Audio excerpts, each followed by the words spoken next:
करते हैं जिला मुख्यालय की पाली विधानसभा सीट की।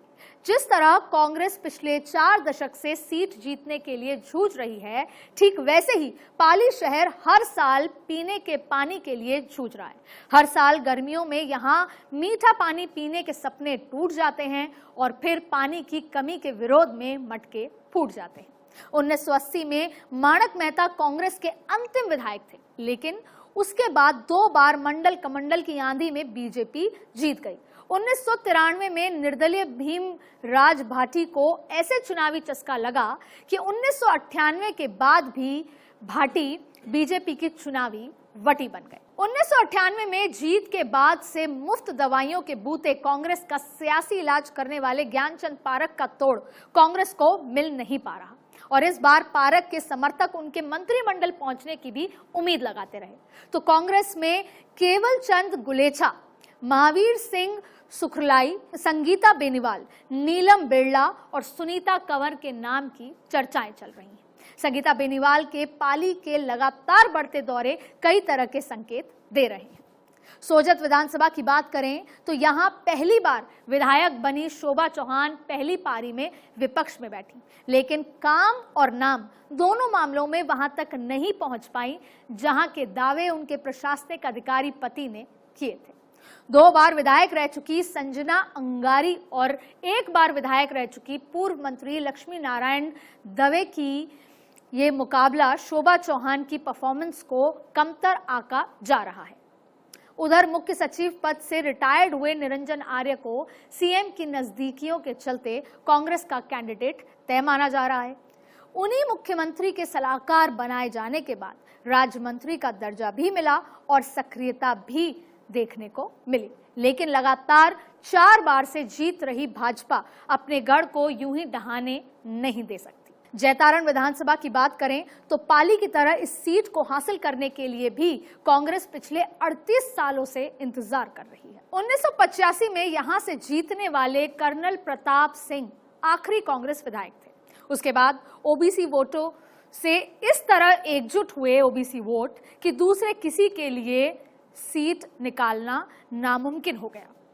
1990 से 2003 तक कुमावत वोट बैंक के जरिए लगातार 4 चुनाव जीतने वाले सुरेंद्र गोयल को 2008 के त्रिकोणीय मुकाबले में निर्दलीय दिलीप चौधरी ने हरा दिया, लेकिन वसुंधरा समर्थक गोयल ने 2013 में फिर वापसी की और कैबिनेट मंत्री बन गए।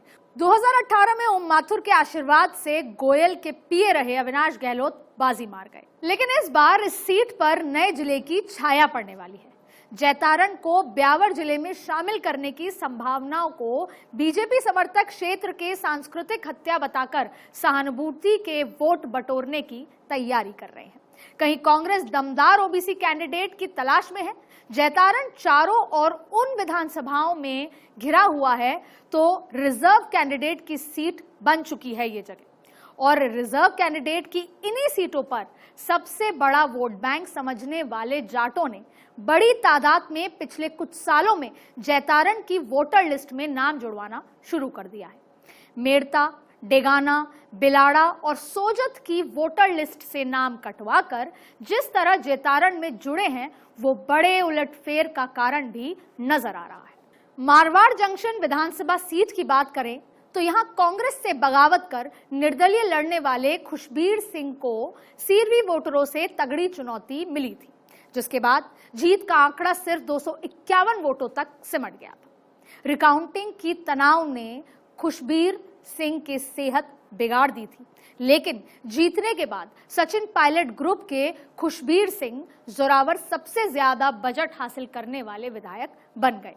कभी पायलट गुट तो कभी अशोक गहलोत गुट के जाने वाले जोरावर की अगली रणनीति का खुलासा तो नहीं किया जा सकता, लेकिन पुरानी हार से सबक लेकर बीजेपी जमीनी स्तर पर तेजी से काम करने में जुट गई। इस इलाके में भाजपा नेता केसाराम चौधरी की दावेदारी इस बार के चुनाव में सबसे मजबूत बताई जा रही है। फिर भी इस बार कांग्रेस की राह आसान नहीं है। पाली विधानसभा वो सीट है जहां ओम माथुर ने 1993 में गंगानगर सीट से चुनाव लड़ रहे राजस्थान की राजनीति के अजात शत्रु पूर्व मुख्यमंत्री भैरों सिंह शेखावत को जबरदस्ती पर्चा भरवा दिया था। लगातार यहां से 2 चुनाव जीतने के बाद शेखावत उपराष्ट्रपति बनकर दिल्ली चले गए। जाते जाते अपनी विरासत पुष्पेंद्र सिंह को सौंप गए, जिन्होंने वसुंधरा राजे की सरपरस्ती में एक उपचुनाव और 4 विधानसभा चुनाव लगातार जीते। यहाँ के मगरा क्षेत्र के आदिवासी पर गजब की पकड़ रखने वाले पुष्पेंद्र सिंह चुनाव के आखिरी दिन में ऐसी बाजी पलटते हैं कि कांग्रेस देखती रह जाती है। उनकी ही दावेदारी अगले विधानसभा चुनाव में पुख्ता मानी जा रही है। कांग्रेस में पूर्व सांसद बद्रीराम जाखड़ अपनी नई राजनीतिक जमीन तलाश रहे हैं, लेकिन इस तलाश में राजनीतिक तलवारें भी खिंच रही हैं। पायलट ग्रुप के दुर्गा सिंह राठौड़ भी इस इलाके में सक्रिय हैं, तो वहीं अभिमन्यु सिंह भी कांग्रेस की ओर से अपनी दावेदारी कर रहे हैं। लेकिन सीएम के सियासी नजदीकियां रखने वाले बद्रीराम जाखड़ को फायदा मिल सकता है। सुमेरपुर सीट बीजेपी और कांग्रेस के लिए जिले में राजनीतिक रस्साकशी का सबसे बड़ा केंद्र है। कांग्रेस के बीना काक 1985 में जीती, लेकिन 90 में राम मंदिर की आंधी में भाजपा के गुलाब सिंह ने काक का विजय रथ रोक दिया। 93, 98 और 2008 में जीतकर बीना काक ने इलाके में गजब की पकड़ बना ली। 2013 में बीजेपी से ओबीसी मदन राठौड़ और 2018 में बीजेपी से ओबीसी के जोराराम कुमावत यहां से जीत गए और इस बार बीजेपी से जोराराम और मदन राठौड़ के अलावा ओबीसी वर्ग के एक प्रशासनिक अधिकारी भी मुंबई के बड़े बिजनेस टाइकून को साथ लेकर ताल ठोकने की फिराक में हैं। और अगर ये बिजनेस टाइकून आते हैं तो फिर सियासी समीकरण डोल जाएंगे। तो कांग्रेस से शिशुपाल सिंह राजपुरोहित और युवा नेता यशपाल सिंह कुंपावत भी सक्रिय हैं।